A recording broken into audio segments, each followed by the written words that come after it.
Salut, salut pour des personnes qui sont là. Bonjour, bonjour pour la famille. Salut la famille africaine. J'avais prévu ce direct à 19h, on a 19h quelques minutes, mais je crois que c'est pas grave. Merci pour les cœurs. Notez bien que toute chose rentre au contexte de votre vie. Quand on vient ici et qu'on a un message, et que ce message soit bénéficiaire dans notre vie au quotidien, c'est ça l'Afrique, c'est ça la famille. Merci pour les cœurs, Franck, Yannick, mon jeu de frère de toujours. Alors, les opportunités aujourd'hui qu'on peut avoir. Vous avez aujourd'hui l'intérêt. Oh, qui essaie de m'appeler là? Putain. Qui m'appelle? Vous m'excusez, j'ai eu l'appel qui a basculé un peu notre conversation. Alors, ce soir, nous allons parler des personnes qui sont parties de chez eux et jamais ils ne sont revenus. Et après les familles courent après les nouvelles. Nous allons parler de ce contexte. Nous allons nous appuyer encore une fois de plus sur la documentation. Parce que, vous savez, les êtres humains aujourd'hui se valorisent par quelque chose qui n'a pas de sens. Vous allez voir aujourd'hui des gens, par exemple, vous avez une cousine, vous avez un cousin, vous avez un neveu, vous avez une nièce. D'aucuns, quand vous voulez leur apprendre, ils vont vous dire qu'ils connaissent. D'aucuns, quand vous voulez leur apporter quelque chose de plus, ils vont vous dire simplement, je connais et je sais faire. C'est pour ça que vous voyez le rendez-vous aujourd'hui. L'Afrique rencontre beaucoup de difficultés. Nous sommes allés très loin. Nous avons cherché à avoir la vie. Nos parents nous ont accouchés. Nos parents nous ont fait grandir. Je ne crois pas que ça soit normal que demain ou après-demain, votre papa qui vous a vu prendre la route de l'aventure ne vous accepte plus. Si ça ne va pas et que vous êtes parti chercher la vie, vous avez un choix de rentrer chez vous. Le sacrifice aujourd'hui, moi j'appelle cela sacrifice. Pourquoi j'appelle ça sacrifice?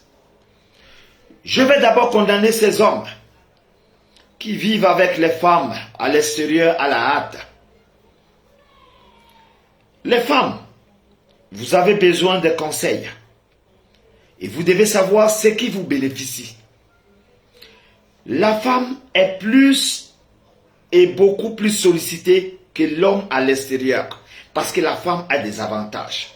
C'est pour ça que vous voyez les pays comme la France, c'est la femme qui parle. Les pays comme la France, après la femme vient des enfants. L'homme est en dernier. Pourquoi? Parce que la femme est celle qui peut conquérir. La femme est celle qui peut construire. La femme est celle qui peut vous booster à avancer. C'est la femme qui fait la nature. C'est la femme qui accouche. C'est elle qui enfante. C'est elle qui fait grandir. C'est elle qui éduque les enfants. Quand aujourd'hui, je me rassure encore, dans certains pays que j'ai connus, vous vous rendez compte encore, dans des pays comme l'Algérie, vous allez voir quelqu'un qui vit avec votre fille, il va l'appeler ma femme. Mais il n'a jamais appelé maman. Il n'a jamais appelé le papa de cette dame dernière. Merci pour le cœur. L'essentiel, c'est de partager. Vous savez, ces partages aujourd'hui, ça, c'est des messages à partager. Je ne sais pas ce que vous faites au lieu de partager ce genre de messages. Merci pour les cœurs, Franck Yannick. Merci pour les cœurs. J'ai besoin de donner la valeur à l'humanité. Et l'humanité, c'est là où je viens. J'ai toujours précisé que être africain, c'est une chance. Être africain, c'est quelque chose que vous méritez. C'est pour ça aujourd'hui, avec des larmes aux yeux, parce que tout à l'heure, nous allons rentrer dans le contexte de ces gens en longueur de journée qui m'appellent, qui ne cessent de m'envoyer des messages. Mon fils est parti. Ma fille est partie. Je n'ai pas de nouvelles. Ça fait 2 mois, 3 mois. Ça fait 4 mois, 5 mois. Ça fait 6 mois, 8 mois. Ça fait 1 an, 2 ans. Je suis fatigué en longueur de journée de recevoir des messages. Mais je me pose une seule question. Est-ce que vous, qui êtes comme moi, parce que moi j'ai un papa, j'ai une maman, est-ce que vous qui avez aussi papa et maman, vous accepteriez aller vous défendre quelque part où vos parents vous cherchent? Vous êtes perdu dans la nature. Vous êtes parti laisser votre vie dans la Méditerranée. Vous êtes parti coincer votre vie quelque part. Le cœur de maman, le cœur de papa est accroché quelque part. Où viendra ma fille? Où viendra mon fils? Les gens se posent des questions. Merci pour les cœurs. Aujourd'hui,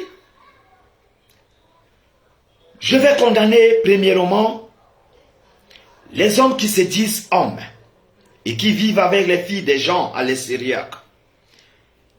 Vous avez croisé une fille dans ces débois, une fille qui n'a pas de derrière, elle n'a pas le devant. Une fille qui n'a même pas de secours. Une fille qui s'en va chercher sa vie. Une fille qui se lève le matin et se dit, ben voilà, j'ai laissé les enfants. Je vais aller chercher ma vie. Je vais appeler un jour ma maman, je vais appeler un jour mon papa. Un jour, je vais survenir aux besoins des enfants. Elle est partie sur l'aventure. La route de l'aventure, c'est un contexte qui est dans le métamorphose. On ne peut être désigné parce que la route de l'aventure, c'est vague. On ne peut définir que le jour où vous allez rentrer. Merci pour les cœurs. Maintenant, pendant que Dieu vous aide, pendant que Dieu vous accompagne, vous êtes parti sur la route de la recherche de cette conquête qui s'appelle la vie. En cours de chemin, vous allez croiser des gens qui vont vous dire, eh bien, soyez la bienvenue, on peut vous aider. Et ces gens, parfois, c'est des gens qui veulent devenir votre copain, qui veulent devenir votre ami ou encore votre mari.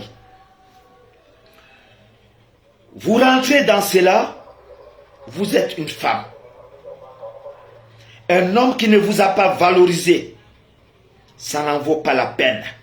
Vous les femmes, je vous accuse encore une fois de plus. Un homme qui ne vous a pas valorisé ne mérite pas avoir votre confiance. Parce que vous avez des charges. Vous avez abandonné des enfants en Afrique subsaharienne. Merci pour les cœurs. Parce que vous allez rencontrer la vie. Vous allez chercher la vie, vous allez chercher le pain quotidien. Vous avez abandonné les enfants, je serai là dans 2 ans, je serai là dans 3 ans. Vous dites à papa et maman, maman je vais arriver, maman ça ne va pas, je me bats, maman je me cherche, maman vous a laissé partir.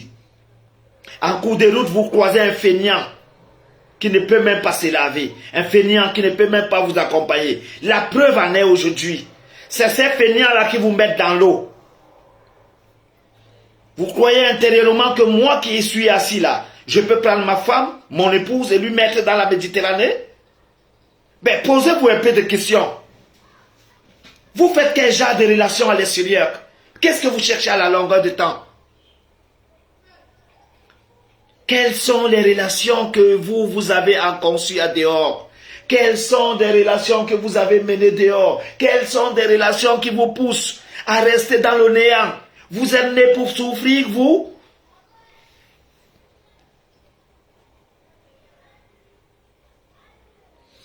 Je suis fier de savoir que dans la vie, nous avons 2 opportunités. Les 2 opportunités, c'est 2 choix. Ou vous vivez, ou vous ne vivez pas.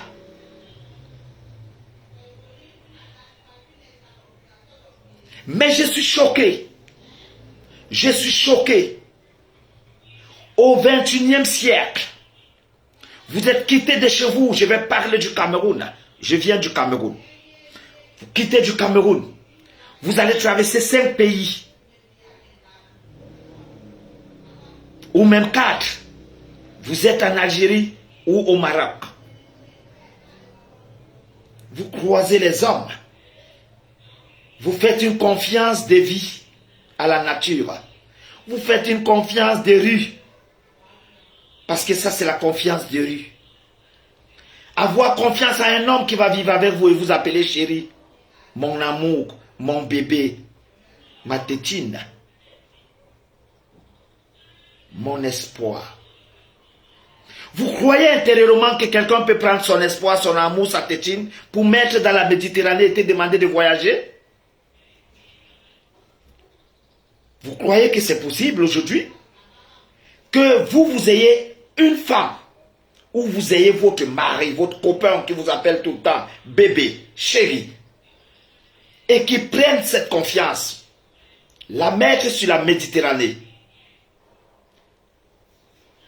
Je crois que c'est impossible. Je dis des choses et je me place à la place de tout le monde. Je prends la place de l'homme et je regarde mon épouse qui est en train de bavarder au salon. Je vais prendre mon épouse, aller m'asseoir dans un pompé, dans la Méditerranée. Soyons quand même sérieux. Moi, je vais prendre mon épouse qui est en train de paddler au salon. Et avec mon enfant, m'asseoir dans un pompé, un plastique sur la Méditerranée qui n'a pas de goudron, qui n'a pas où on peut s'agripper, qui n'a rien de garanti. Et dire à ma femme, allons en Europe. Mais je ne suis pas un homme. Je répète, je ne suis pas un homme. Je ne suis pas un homme. Des hommes, avec ce mot à grande tâche, un homme ne laissera jamais s'enfuir ce qu'il aime de plus. Un homme ne prendra jamais sa femme qu'il aime le plus, aller déposer dans une Méditerranée pour vous dire, va en mer. C'est la lâcheté. C'est pour ça les femmes, vous avez beaucoup plus de soucis à l'extérieur parce que les hommes vous utilisent à la hâte. Les hommes prennent de votre confiance. Ils sont toujours en train de vous trahir. Ils ne vous ont jamais soulevé. Ils ne vous ont jamais accordé quoi que ce soit comme confiance. Les hommes sont des drôles d'appât à l'extérieur. Ils vous mangent comme des animaux. Ils vous utilisent comme au besoin. Les hommes n'ont jamais accordé quelque chose de votre part. Toutes ces femmes qui sont mortes à la Méditerranée par le conçu en disant j'avais mon ami, j'avais un amant, j'avais ceci ou cela, c'est une confiance drôle. Vous avez perdu votre vie avec des hommes qui n'ont pas de queue. Ce n'est pas des hommes, c'est des omelettes. Je vous ai pris un exemple palpable, c'est simple. Venez me demander de mettre ma femme sur la Méditerranée. C'est très simple. Maintenant, j'ai besoin de faire savoir à toute famille, vous qui avez perdu votre fille, votre garçon, votre neveu, votre nièce, votre oncle, votre tante, votre famille, ils sont partis il y a longtemps. Vous avez perdu et vous avez coupé les ponts. Que ce soit dans la frontière de Magna, en Algérie pour rentrer au Maroc, que ce soit dans le Maroc, dans les frontières du Maroc, ça veut dire, ça peut être du côté de Tanger, ça peut être à Gorogo, ça peut être à Nador, ça peut être partout. Parce que le Maroc, quand on vous dit que vous voulez voyager, vous êtes obligé de parcourir toutes les frontières pour voir là où c'est facile. Alors, on ne peut savoir là où quelqu'un se perd souvent. Mais maintenant, quand vous avez un souci et que vous avez perdu un membre de la famille qui est parti et que vous ne l'avez pas vu il y a longtemps, la seule chose à faire aujourd'hui, vous devez envoyer la procuration. Comme quoi, vous avez la photo de la fille ou du garçon, vous avez notamment sa carte d'identité et vous avez la procuration. Vous allez vous représenter devant un commissariat ou devant une gendarmerie. Vous allez leur poser la question et ils vont vous indiquer là où c'est approprié, où est-ce qu'on a rattrapé des gens dans la Méditerranée qui avaient besoin de voyager, ou encore les gens qui doivent être rapatriés, ou encore les gens qui sont détenus. Ils vont vous laisser rentrer parce que vous avez ce droit de savoir où est votre famille. Parce qu'on ne laisse rentrer personne. On laisse rentrer celui qui est cerné être votre famille. Là, vous avez le droit de savoir si vous avez une famille quelque part. Vous qui cherchez en longueur de journée votre famille, vous qui cherchez en longueur de journée vos enfants qui n'ont pas de nouvelles, commencez à les chercher. Mais déjà, je vous donne les informations. Quand vous êtes rattrapé sur la Méditerranée au Maroc et que vous avez besoin de traverser de l'autre côté de l'Espagne et qu'on vous rattrape sur la Méditerranée. Quand on vous rattrape, on va vous jeter quelque part, vous allez rester pendant 2 à 3 heures. Et après, on va vous faire les empreintes. On va vous prendre des photos. Ces photos et ces empreintes, c'est juste pour certifier qu'on a rattrapé un certain groupe. Et après, on va vous laisser partir immédiatement. Pourquoi? Parce que le Maroc ne rentre pas dans le contexte de faire rapatrier des gens, sauf par accord de votre pays. Parce qu'il y a des pays certainement qui ont signé, comme le Mali, il y a par exemple la Guinée, qui ont des accords signés que quand il y a des rapatriements, on peut vous rapatrier dans votre pays. Mais des gens comme le Cameroun, le Gabon, eux, ils n'ont pas ce problème. Donc, quand vous êtes rattrapé, vous êtes rattaché à faire quelques informations. Ça veut dire, on vous prend les empreintes, on vous pose des questions, on vous amène au commissariat, on prend vos empreintes, les photos, et après, on vous relâche. Mais maintenant, les gens qu'on va garder, c'est des gens qui sont cernés à être rapatriés dans quelques jours ou quelques mois, selon la pénalité qu'il y a sur place. Maintenant, vous, si vous avez d'autres personnes qui ont des soucis et qui se retrouvent dans des commissariats actuellement, ça veut dire qu'ils ont peut-être un contexte. Si vous avez perdu quelqu'un, pour que on soit à l'abri, vous allez faire la procuration que vous envoyez. Quand vous envoyez une procuration à quelqu'un, il va se rendre à la police ou à la gendarmerie librement. Il va s'interroger, il va dire, ben voilà, j'ai un frère qui est là. Depuis un moment, on ne le voit pas, on est à la recherche. On va vous faire regarder la liste et on va vous donner le nom s'il est là. C'est simple. Mais maintenant, si vous n'avez pas vu quelqu'un devant depuis 1 an et demi, ça devient suspect. Et surtout si cette personne vous avait dit qu'il partait dans l'eau, l'eau n'a pas de garantie. Et même dans l'eau, parfois, quand il y a eu des rejetons, ça veut dire quand il y a eu chavirement et que les gens ont chaviré et qu'ils ont retrouvé les cartes, vous êtes obligé de procéder de la manière que je vous ai dit pour savoir que voilà, il est décédé ou encore voilà la liste des trucs, il y a toujours cela. Mais vous ne prenez pas ces informations. Tout le temps, j'ai passé mon temps à éduquer. J'ai passé mon temps à vous enseigner. Vous n'avez pas pris ceci en compte. Regardez comment les mamans pleurent. Regardez comment vos familles pleurent. Parce que vous êtes partis il y a 3 ans, il y a 2 ans, il y a 1 mois, il y a 6 mois. Vous êtes partis comme ça.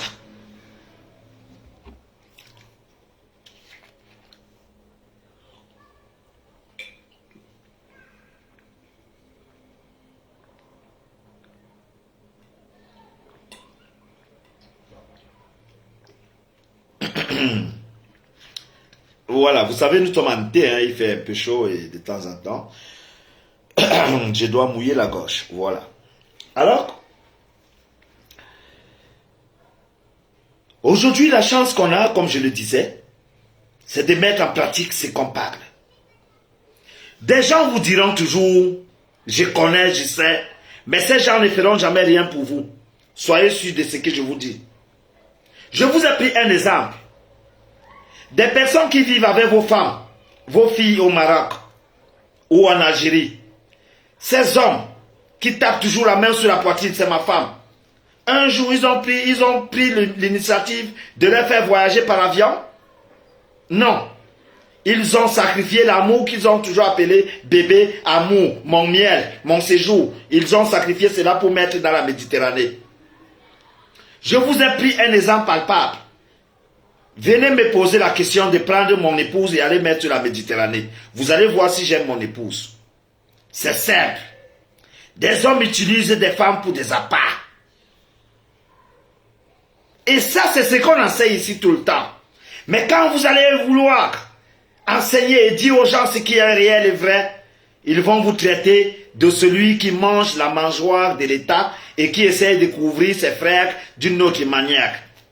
Parfois, ils vont vous dire que c'est eux qui vendent nos archives, c'est eux qui vendent les informations. Quand vous allez rentrer dans la Méditerranée et cerner votre vie, entre la Méditerranée et votre vie, des gens sont avec vous.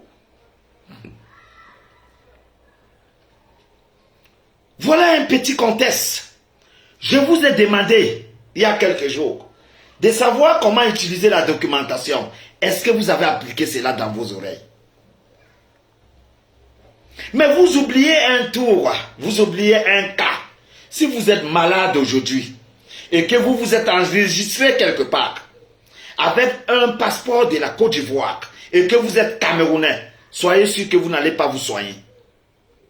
Si vous avez quelqu'un qui est décédé et que vous devez faire envoyer le corps et que vous avez un document d'une autre nationalité, soyez sûr que ce corps ne va pas partir.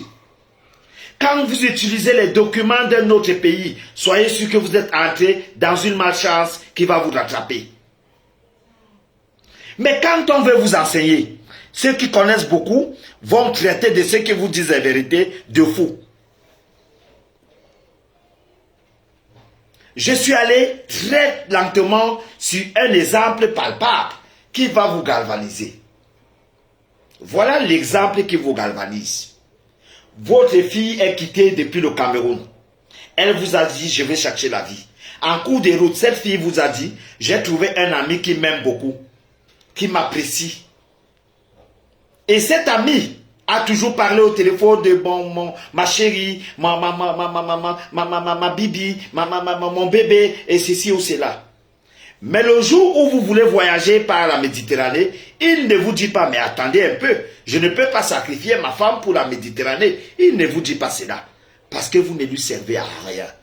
Parce que vous lui avez servi de compassion. Il vous a utilisé. Des hommes de la route ne sont que des utilisateurs. Il vous a utilisé comme un papier hygiénique. Et même le papier hygiénique, on ne le jette pas dans la Méditerranée.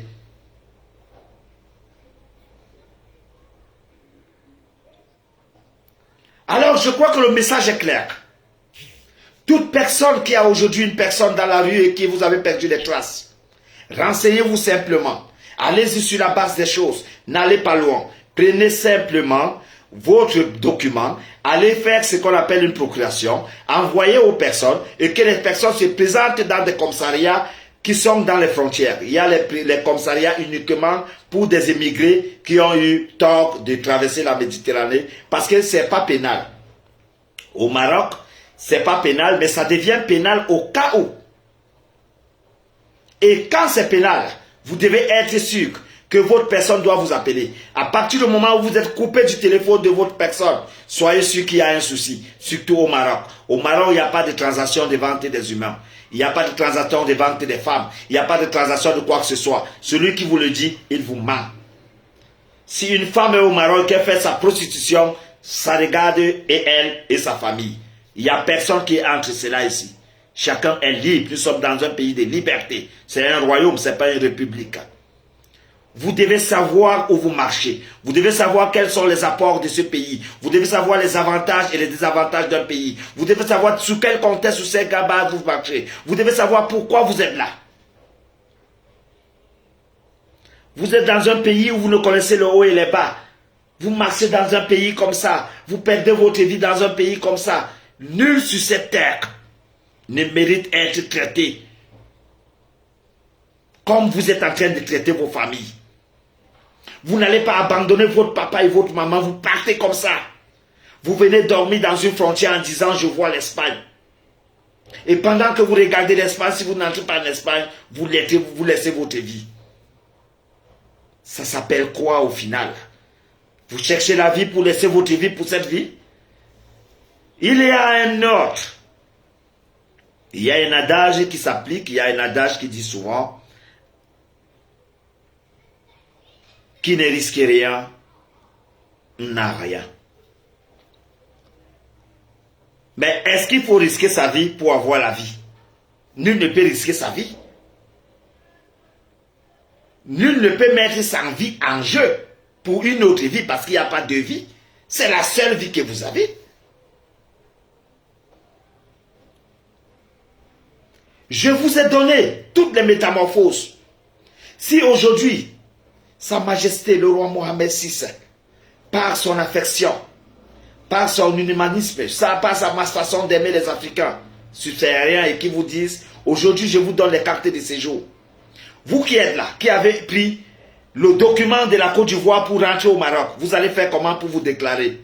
Alors que vous avez les empreintes qui sont restées à l'aéroport. Vous avez les têtes vides. Mais bien même quand on veut vous apporter l'expérience et le vécu, vous voulez démontrer aux gens que vous connaissez et vous avez les relations. Mais quand ces relations vous délaissent, parce que c'est même ces relations-là qui vous disent souvent « je vous aime » et après ces mêmes relations vous envoient dans la Méditerranée. Parfois c'est énervant. Parce que nous sommes les pères de famille. On en a marre.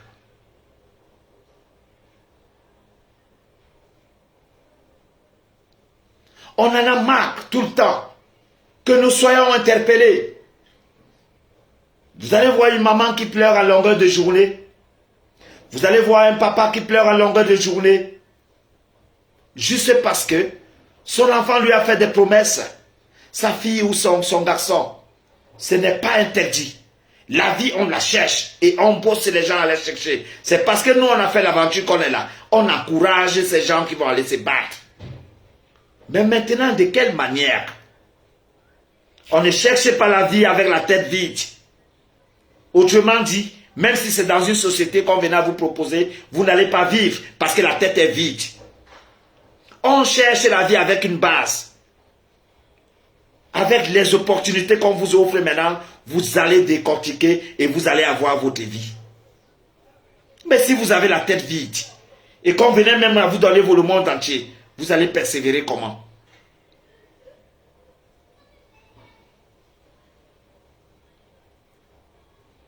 Comment vous voulez me dire qu'au XXIe siècle, vous êtes arrivé dans des frontières du Maroc, et ces frontières du Maroc directement, ça traverse par l'Espagne. Et vous avez traversé 5 pays pour être au Maroc. Et quand vous êtes déjà au Maroc, pourquoi vous ne prenez pas le temps de vous cerner, de vous organiser? Maintenant, je vous donne le choix et je vous donne le doute. Vous avez fait 5 mois, 2 ans, 3 ans, 4 ans. Vous êtes en train de faire 10 ans dans des frontières. Pendant les 10 ans, vous voulez rentrer en Europe. Ça ne donne pas. Mais est-ce que pendant les 10 ans, vous ne pouvez pas chercher un boulot dans les métropoles? Est-ce qu'en 10 ans, vous n'aurez pas peut-être une chance que vous aurez donné les documents et aller même aux États-Unis? Vous n'avez pas tenté une autre chance. Vous avez laissé votre vie à croire que ou c'est la Méditerranée ou c'est la vie qui est finie. Alors que chez vous, vous avez travaillé dans le SMIC de 36 000 francs. Mais au Maroc, vous avez le SMIC de 250 €. Vous n'avez pas cherché à travailler un peu derrière la relation que vous allez fonder et demander à rentrer en Europe d'une manière légale ou encore d'une manière sécurité. Mais vous avez pris votre vie. Vous avez accroché entre la Méditerranée et la mort. Même votre papa ne sera pas fier de vous. Parce qu'il ne verra plus jamais votre corps. Il est mieux au moins de revoir le corps et qu'on enterre. Et qu'on dise à la famille, voilà le corps qui est là, enterrons notre enfant. Que de rester dans le doute d'un enfant qui était parti comme ça. Vous savez même quel choix vous laissez à vos parents? C'est quand ce n'est pas dans votre famille que vous le dites. Mais quand ça va dans votre propre maison, vous n'allez plus jamais le chanter. Ou encore quand c'est votre enfant que vous avez accouché qui est parti comme ça, vous ne direz jamais il faut risquer. C'est toute personne qui ressent sous son corps. Ceux qui ont Boza vous diront, mon frère, c'était pas facile, mais j'ai Boza. Mais celui qui a perdu son propre frère dans la Méditerranée, sa propre maman dans la Méditerranée, vous dira toujours, mon frère, cette route ne m'inspire pas. C'est comme dans votre maison. Celui qui a deuil, on lui dit aujourd'hui, paix à son âme. Celui qui a aujourd'hui le décès dans sa propre maison, on va lui dire, mon frère, du courage. Mon frère, ça arrive partout. C'est un chemin. Mon frère, qui repose en paix.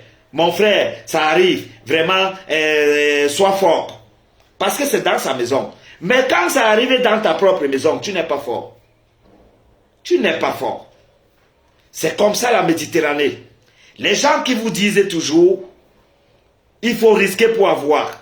Tu vas risquer ta vie pour avoir quelle vie? Alors que tu es en train de risquer ta propre vie. Moi, je croyais que quand on cherche une banque, on vient dans un pays, on a fait 5 ans en train de chercher une banque, 10 ans en train de chercher une banque. Si ça n'a pas donné, on cherche du travail. Parce que derrière le travail, vous pouvez avoir le même banque. Mais je ne croyais pas que vous allez bloquer votre vie entre la Méditerranée et banque. Pendant les 10 ans, Voilà votre maman qui est en train de mourir au pays, vous ne l'avez plus jamais vue. Voilà votre papa qui est parti, vous ne l'avez plus jamais vu. Voilà les enfants qui sont en train d'avoir 10 ans, vous ne les avez jamais vus. Voilà notre famille abandonnée, vous ne connaissez plus rien en 10 ans. Et vous-même, vous êtes bloqué en 10 ans. Et votre vie est arrêtée en 10 ans. Vous parlez de quoi?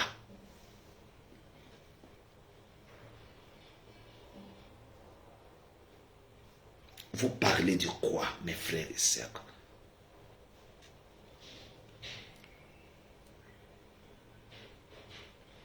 Les femmes ont eu les mauvaises compagnies. Tous ces gigolos de merde de garçons qui vivent dans le métropole en disant je suis au Maroc, j'ai ma femme. Tous ces conneries qui vivent en Algérie en disant j'ai ma femme, j'ai ceci. Vous n'avez pas de femme. Une femme est celle qu'on épouse, on valorise et on s'assoit à regarder cette femme comme une fleur. On l'admire. On ne la laisse pas trébucher n'importe comment parce que votre femme vous représente, parce que vous êtes la moitié de cette femme. Mais vous n'allez pas prendre votre moitié et lui mettre dans la Méditerranée et lui dire quand tu vas arriver, appelle-moi.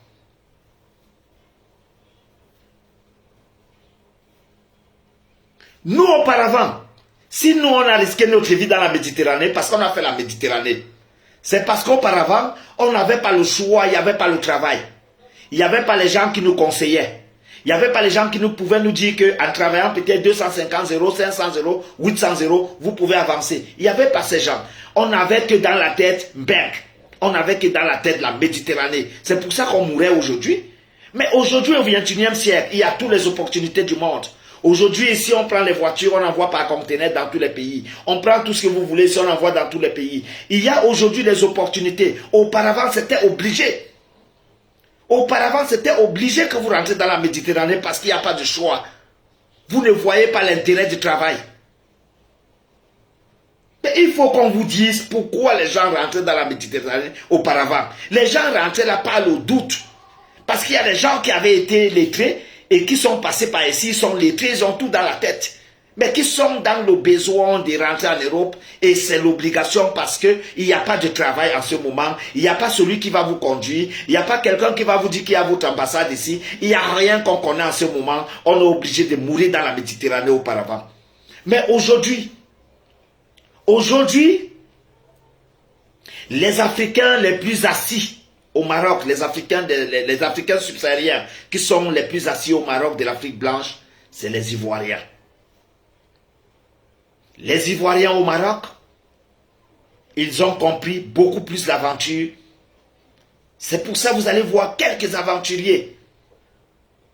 Les Ivoiriens qui meurent dans l'eau sont quelques. Parce qu'eux, ils réfléchissent avec la tête. Eux, ils ont compris que la vie se passe partout et ils ont su qu'ici, c'est leur bec. Ils ont investi partout. Ils ont des grandes maisons ici. Ils ont des véhicules ici, les Ivoiriens. Les Sénégalais qui sont compatriotes au pays Maroc, ils ont des grandes boutiques avec des valeurs de 300, 400 000 euros ici au Maroc. Posez des questions à qui que ce soit, c'est le direct que je fais. Allez à Casablanca. Vous allez voir tout un quartier. C'est des boutiques des Africains subsahariens.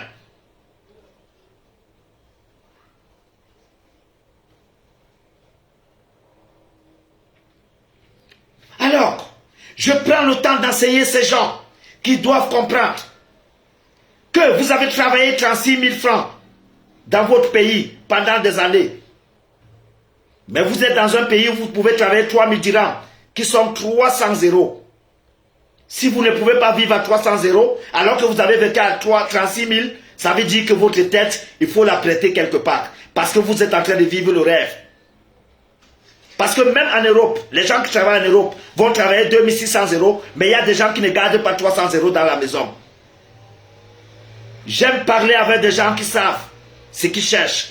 Je ne parle pas avec des gens qui ne savent pas ce qu'ils cherchent. Je parle avec des gens qui cherchent la vie et non des gens qui rêvent. Il n'y a personne qui va déplacer un banque pour amener au Cameroun. Ce qu'on cherche, c'est l'argent. L'argent, on peut le trouver au Niger, au Congo, à Brazzaville, au Niger, partout. Parce que c'est la vie qu'on cherche pour les enfants. Mais quand j'entends des gens dire, il y a des gens, beaucoup de personnes, c'est pas tout le monde qui peut vivre au Maroc. pour gagner 3000 dirhams, qui font 300 euros, eh bien, je comprends que nous, en Afrique subsaharienne, alors qu'on gagne 36 000 francs de SMIC, il y a même des gens qui gagnent 25 000 au Cameroun, 20 000 francs. Il y a des gens, des femmes qui travaillent dans les maisons, des gens, on les paye 20 000.